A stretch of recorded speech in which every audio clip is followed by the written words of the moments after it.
Bienvenue sur BY Défi. Je suis Delphine, votre guide pour cette série de vidéos sur le cours du Bitcoin. De temps en temps, nous vous enverrons une nouvelle vidéo comme celle-ci, où nous expliquons certains concepts de base sur Bitcoin.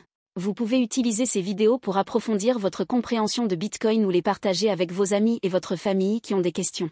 Le sujet d'aujourd'hui est comment acheter votre premier Bitcoin. Si vous avez suivi nos leçons précédentes, vous vous considérez probablement déjà comme un expert en Bitcoin. Cependant, rien ne vaut l'expérience pratique de réaliser une transaction Bitcoin en direct. En achetant même une petite quantité de Bitcoin, vous apprendrez probablement plus que si vous regardez toute la série de vidéos. Alors, allons-y.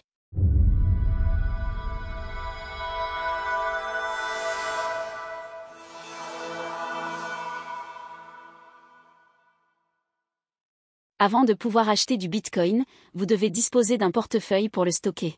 Si vous avez regardé notre épisode précédent sur les portefeuilles, vous êtes prêt. Mais si vous êtes nouveau dans le monde de Bitcoin ou si vous avez besoin d'un rappel rapide, voici ce que vous devez savoir. Les portefeuilles Bitcoin sont des applications qui vous permettent d'envoyer et de recevoir du Bitcoin. Ils génèrent une adresse Bitcoin unique, qui sert de votre adresse personnelle pour recevoir des fonds. Si vous prévoyez d'acheter de petites quantités de Bitcoin, vous pouvez utiliser n'importe quel portefeuille logiciel fiable, qu'il s'agisse d'un portefeuille mobile ou d'un portefeuille de bureau, cela n'a vraiment pas d'importance. Cependant, pour des montants plus importants, il est préférable d'utiliser un portefeuille matériel ou un portefeuille papier. Ces types de portefeuilles ne sont pas connectés à Internet, ce qui réduit considérablement le risque de vol, sauf si quelqu'un possède physiquement votre portefeuille. Une fois que vous avez choisi votre portefeuille, ouvrez-le et copiez votre adresse Bitcoin. Vous en aurez besoin pour les étapes suivantes. Maintenant que vous avez votre adresse Bitcoin, posez-vous une question importante. Combien d'argent êtes-vous prêt à investir dans le Bitcoin ? Il est crucial de comprendre que le Bitcoin est un actif très volatile. Par conséquent, vous ne devez jamais acheter un montant que vous ne pouvez pas vous permettre de perdre. Prenez le temps de réfléchir à cela. Si c'est votre première fois que vous achetez du Bitcoin, choisissez un montant qui n'affectera pas gravement vos finances si la valeur du Bitcoin devait tomber à zéro. Comme ligne directrice, nous vous recommandons de ne pas investir plus de 5% de vos revenus disponibles ou de votre patrimoine total. Rappelez-vous, vous pouvez toujours acheter moins d'un Bitcoin. Le Bitcoin peut être divisé en unités aussi petites que 0,000000001 BTC, appelé Satoshi, ce qui signifie que vous pourriez acheter la moitié d'un Bitcoin, un quart, ou même un centième. Le montant de votre investissement vous conduira à l'étape suivante. Choisir une plateforme d'échange. Choisir une plateforme d'échange peut être une tâche intimidante, car chacune a des règles différentes, des méthodes de paiement acceptées, des frais et d'autres facteurs importants. Si vous préférez effectuer vos propres recherches, voici quelques facteurs clés à prendre en compte lors du choix d'une plateforme d'échange. Tout d'abord, vérifiez que la plateforme accepte les utilisateurs de votre pays. Toutes les plateformes ne sont pas disponibles dans le monde entier, donc cela constitue une première étape cruciale. Ensuite, vérifiez les méthodes de paiement acceptées. Certaines plateformes offrent une variété d'options de paiement, tandis que d'autres n'acceptent que les virements bancaires. Les méthodes de paiement permettant des rétrofacturations, comme les cartes de crédit ou PayPal, sont généralement associées à des frais plus élevés car les vendeurs risquent de perdre de l'argent si un acheteur annule le paiement après avoir reçu le Bitcoin. À l'inverse, les méthodes de paiement non réversibles, telles que les virements bancaires, entraînent généralement des frais plus bas. Troisièmement, considérez les frais associés à vos transactions. Il existe 3 types de frais à prendre en compte: les frais de dépôt, les frais de transaction et les frais de retrait. Chaque type de frais peut affecter le montant total de Bitcoin que vous recevrez au final. Quatrièmement, examinez le taux de change.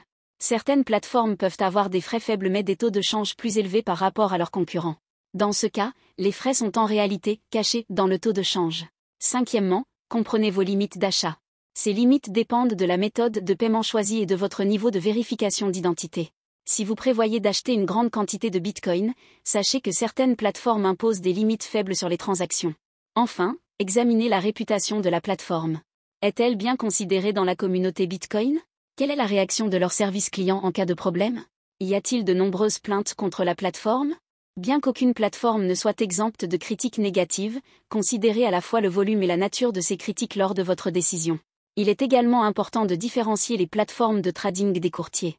Les plateformes de trading connectent directement les acheteurs et les vendeurs. Lorsque vous achetez sur une plateforme de trading, vous achetez à quelqu'un qui a mis son Bitcoin en vente sans interaction directe. Ces plateformes facturent généralement une petite commission pour leur service. D'autre part, les courtiers offrent un processus plus simple en vous permettant d'acheter du Bitcoin à un prix fixé via leur plateforme. Bien que l'utilisation d'un courtier soit plus facile, cela peut également être plus coûteux. En fin de compte, que vous achetiez sur une plateforme de trading ou via un courtier, l'essentiel est de vous assurer que l'entreprise est réputée et que vous êtes satisfait du prix que vous payez. Parfois, cela vaut la peine de dépenser un peu plus pour une expérience sans tracas. Si vous envisagez d'acheter de grandes quantités de Bitcoin, disons plus de 10 000 $, certaines plateformes d'échange et courtiers sont spécialisées dans ces types de transactions. Maintenant que vous savez combien vous voulez dépenser et avez choisi votre plateforme d'échange, il est temps de passer à l'achat. Inscrivez-vous sur la plateforme que vous avez sélectionnée et complétez le processus d'inscription. La plupart des plateformes exigent maintenant un processus KYC, Know Your Customer, ce qui signifie que vous devrez fournir des informations personnelles, telles que votre pièce d'identité, une preuve de résidence et parfois même une preuve de revenu. Avec la popularité croissante du Bitcoin, les plateformes d'échange sont soumises à des réglementations plus strictes et doivent souvent collecter ces informations auprès des utilisateurs. Après avoir terminé l'inscription et passé la vérification d'identité, vous pouvez commencer à acheter du Bitcoin. Cependant, le processus ne s'arrête pas là. Une fois que le Bitcoin est déposé avec succès sur votre compte d'échange et qu'il arrive en toute sécurité dans votre portefeuille, vous pouvez fièrement dire que vous avez acheté votre tout premier Bitcoin. Une autre option pour acheter du Bitcoin est via les distributeurs automatiques de Bitcoin. Les distributeurs automatiques de Bitcoin sont des machines qui acceptent de l'argent liquide, également appelé monnaie fiduciaire, et distribuent du Bitcoin en retour. Certains distributeurs automatiques vous permettent uniquement d'acheter du Bitcoin, tandis que d'autres vous permettent également de vendre votre Bitcoin et de recevoir de l'argent liquide. Beaucoup d'utilisateurs apprécient l'anonymat relatif qu'offrent ces distributeurs, car vous n'avez pas à passer par des processus de vérification d'identité longs. Il vous suffit d'insérer de l'argent, et vous recevrez votre Bitcoin instantanément. Gardez à l'esprit que les distributeurs automatiques de Bitcoin facturent généralement des frais pour leurs services, alors assurez-vous de connaître ces frais avant de finaliser votre transaction. Avant de conclure cette leçon, parlons d'une autre méthode d'achat, acheter du Bitcoin directement auprès de particuliers plutôt que via une plateforme d'échange. Si vous choisissez cette option, plusieurs précautions importantes doivent être prises. Tout d'abord, essayez de vérifier l'identité du vendeur. Bien que certains vendeurs souhaitent rester anonymes, confirmer leur identité peut considérablement réduire le risque de vous faire arnaquer. Deuxièmement, envisagez d'utiliser un service d'entièrement qui retiendra vos fonds jusqu'à ce que vous receviez le Bitcoin. Si cela n'est pas possible, il est préférable de rester avec de l'argent liquide et de rencontrer le vendeur en personne.